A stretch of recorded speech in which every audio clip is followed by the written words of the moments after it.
Good afternoon, gardeners. It's Saturday, January 23rd, and today I'm going to do something that I've been wanting to do for quite a while, and that is add two 55-gallon rain barrels to my garden. That will give me 110 gallons of water storage for my garden. Now, earlier in the winter, I came across a fantastic clearance deal on rain barrels, and the winter time is the time to buy rain barrels because they're usually a fraction of the price that they are in the summer. So I picked up these two 55-gallon rain barrels because I want to use them for three specific reasons in my garden.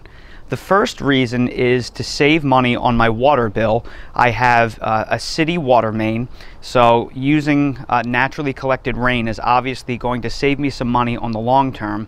The second reason that I want to use rain barrels is to eliminate the chemicals in my water. Over time, things like chlorine and fluorides and other things that they put in the water can build up in your soil. So using natural rain is a healthier option, and it's better for the microbial life in the soil.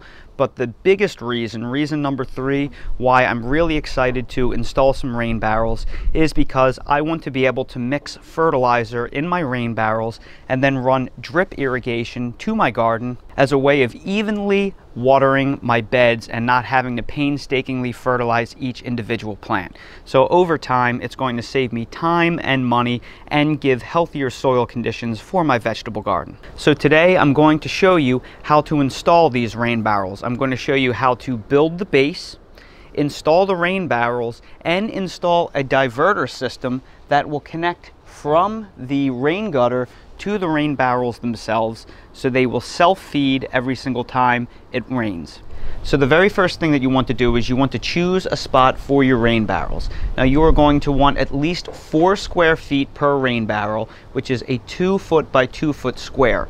And you want to make sure that the rain barrels are located in a protected location, such as up against the wall of a house, and also nearby a rain gutter, because we are going to have to tap and access the rain gutter in order to drain the rainwater into the rain barrel. Once we've chosen our location for the rain barrels, we need to level the ground. So I'm going to use this landscaping bed where nothing is planted in, and the first thing I'm going to do is I'm going to remove all of the mulch.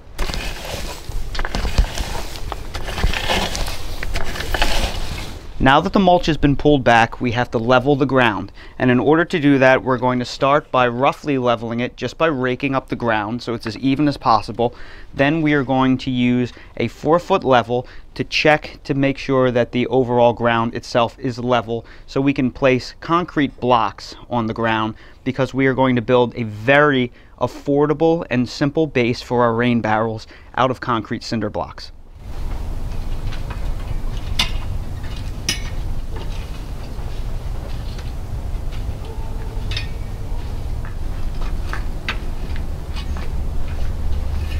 Now, one trick that I learned back in my construction days is you can use a 2x4 in order to level the ground pretty accurately and pretty quickly.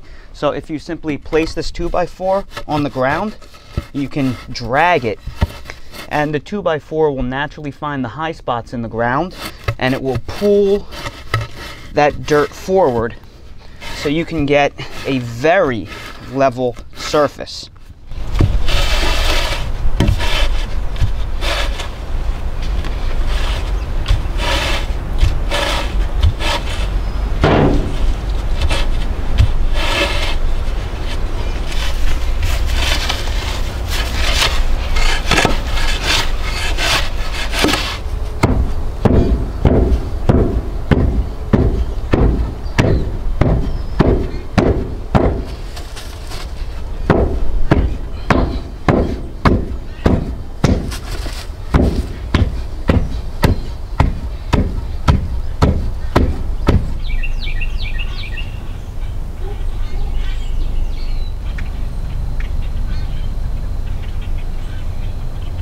So using the 2x4 to both grade the soil roughly level and tamp it down to compact it so it's nice and tight so it can support our concrete blocks, we're ready to stack the concrete blocks. Now, as you saw, I did not get the ground perfectly level. I only got it about 90% of the way there. And that's okay, because it's not the ground that we need perfectly level, but rather the tops of the concrete blocks that need to be as level as possible, because that is what the rain barrel is going to sit on.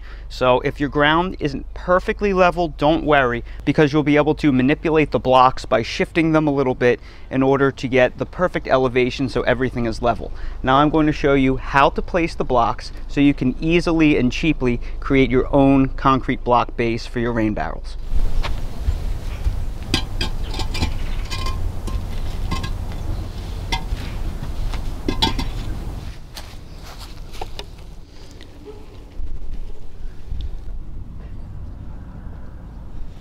Now here you can see how I laid out the cinder blocks. Each cinder block is about 8 inches by 16 inches, but nominally they're slightly less.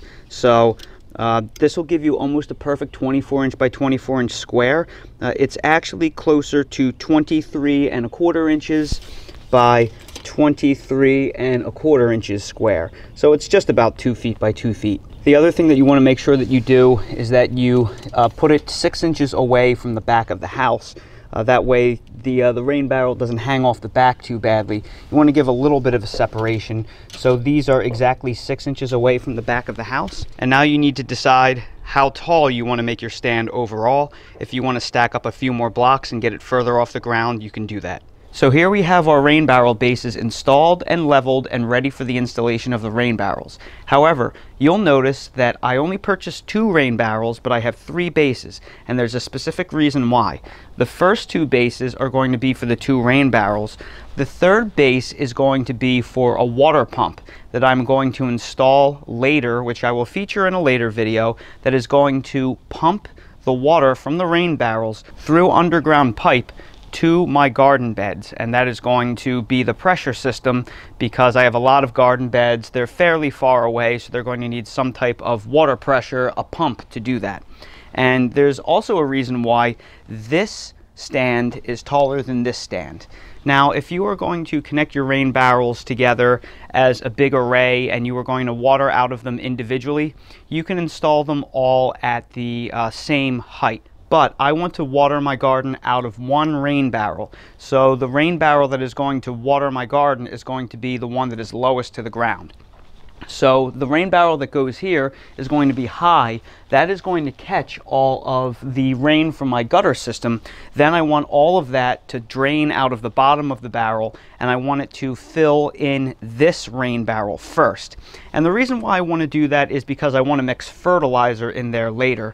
And I won't be able to do that if I have 2 separate rain barrels. I want to be able to install a shutoff valve on this one, close it off so it doesn't drain into the lower one, and mix up my fertilizer in a single 55-gallon rain barrel. I don't want to have to mix fertilizer in both, and if I were to only mix it in this one, I don't want the plain unfertilized water to filter in that one. So I want everything to pass through one single rain barrel, and in order to do that, I'm going to use gravity as my advantage. So now we have both of our rain barrels that are set up, and as I said, this rain barrel is going to be the rain barrel that taps into the rain gutter. Then I will connect this rain barrel to this one, which is lower, and this rain barrel will feed down into this rain barrel, and this will be the lowest point that I will access the water for watering my crops. So the reason why I have the nozzle facing this way is I'm going to put a liquid transfer pump right here that will eventually pump the liquid underground into underground pipe that will run to my garden. And in order to catch the water coming out of my rain spout, I'm going to use this. I'm going to drill a hole into the side of my rain gutter and insert this attachment piece, and what's going to happen is the water is all going to pool up in the grooves of this attachment and flow through the end and through this accordion hose that will then run into the very first rain barrel. And the cool thing about this piece is once the rain barrels fill completely and this hose becomes full of water because it can't flow down anymore, the water will actually spill over this catch area and back down into the gutter. So the gutter will become functional again once the rain barrels are full. And here you can see a little diagram as to how that works. This kit comes with a hole saw, And if you're curious about any of these parts and where I got them from, everything that I'm using right here will be linked in my Amazon storefront in the video description. So in order to install this rain diverter into my rain gutter, I first need to mark on the rain barrel where I'm going to drill, and I want to drill this into the back of the rain barrel so it doesn't damage the aesthetics of the setup. I want it to pipe into the back so it doesn't have this ugly pipe hanging in the front. So I'm going to install that near the top of the rain barrel so it will fill to maximum capacity. And then the next thing that I need to do is I need to mark my rain gutter, because where I drill into the rain gutter must be higher than where it leads into the rain barrel, because I need gravity to feed the rainwater into the barrel. If you put it lower, or if you put it even with the rain barrel, it's not going to flow with gravity, so you won't be able to catch the water. So I want to make sure I mark it up here.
It's now Saturday, January 30th, and I need to complete my rain barrel installation. I had to order a few parts to connect them together, but we had a few rain showers over the course of the week, and one day we received only 0.24 inches of rain. It was just a nice, light, steady shower, and that almost completely filled up the rain barrel. So the diverter system was a complete success.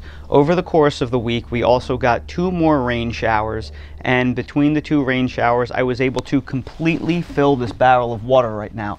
So now this rain barrel is 100% full. So now I ordered some parts to connect the rain barrel together, and while they do make hoses specifically for connecting rain barrels, every one that I found online contained lead and said wasn't suitable for drinking water. So we definitely don't want to do that. So what I did was I bought a lead-free 5-foot-long female-to-female connector hose, and I'm going to cut this and I'm going to make my own rain barrel connecting hose. And all of these items I'll have linked in my Amazon storefront because they're a little bit challenging to find. So what I'm going to do is, with this female-to-female hose, it already has 2 female connector ends on it, and that's what we need to connect these 2 male connections to each other. Then I purchased these female hose repair ends that you insert the hose in and you screw them together. So I will be able to turn this one hose into 2 different rain barrel connecting hoses. But before I do that, I'm going to install these plastic shutoff valves on this rain barrel right here, because I want to be able to turn off the flow coming out of this rain barrel to this one so I can isolate this barrel. Now, under normal circumstances, you'd want to do this when the barrel is empty, not when it's full of rainwater, because I'm going to get soaking wet doing this. However, I had to wait for them to come in the mail, so it is what it is. I'm going to get a little wet, but if you can buy these beforehand, please do that. One very important thing to discuss when purchasing a rain barrel is the fittings that you will use to link the two rain barrels together. What I see happen commonly online is that when people want to install fittings in their rain barrels, or they want to install a faucet on their rain barrel, they go ahead and they get a metal faucet, like a stainless steel, aluminum, or brass faucet, because the idea is they will be more durable than these plastic connectors. And that is actually a mistake, because different materials have different coefficients of expansion. So what that means is differing materials will expand and contract at different rates with changing temperatures. This barrel is made out of HDPE plastic, so it's going to expand at a different rate when it heats up than a brass fitting or a metallic fitting. With these HDPE plastic barrels, you want to use HDPE plastic fittings because as it warms up during the day and it cools down during the night, the fittings are going to expand and contract at the same rate as the barrel itself. If you mix materials, you will have an issue where the brass or the steel or whatever material you choose fitting will expand and contract at a different rate, and you will eventually develop leaks over time as things expand and contract at different rates. So make sure you use plastic fittings with your plastic rain barrels. And another reason why it's very important to use these plastic fittings is because they won't seize to the hose. So this metallic hose has a brass end, and that's what I'm going to use to connect these things. Galvanic corrosion happens when you pair dissimilar metals together. So if you pair stainless steel and aluminum, or aluminum and zinc, or zinc and brass, they will exchange ions between each other over time, and they will eventually seize together. If you leave hoses connected for very long periods of time, that's why they sometimes glue themselves together, and they can glue themselves together to the faucets as well. So the nice thing about using these plastic fittings is plastic will not seize to metal, so this will never seize together.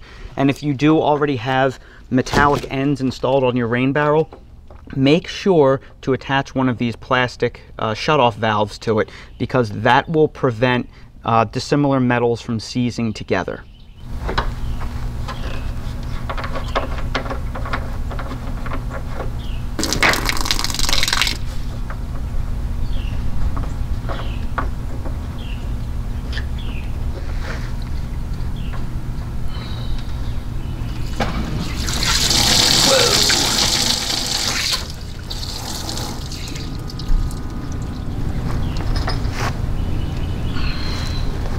And now we are going to make our female connector hose by taking this 5-foot hose and cutting it about in half. And then we are going to loosen the screws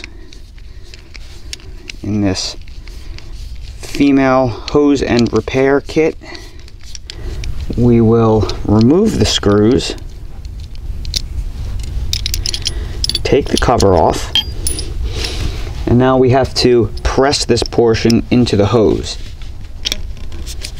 It's actually too cold right now to get these hose ends on because the hose is so cold it won't expand. So a good trick is to heat it up with a hair dryer on the highest heat setting.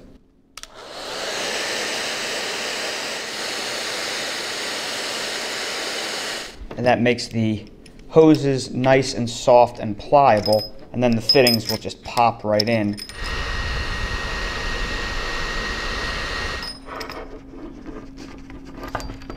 So it took a couple of heat cycles and some pressing with the back end of the screwdriver, but it eventually went in.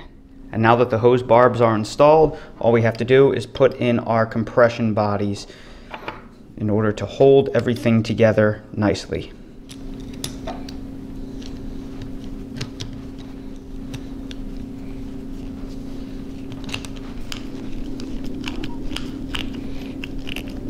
And now that we have our female to female connector hoses made up, let's go attach them to our rain barrels.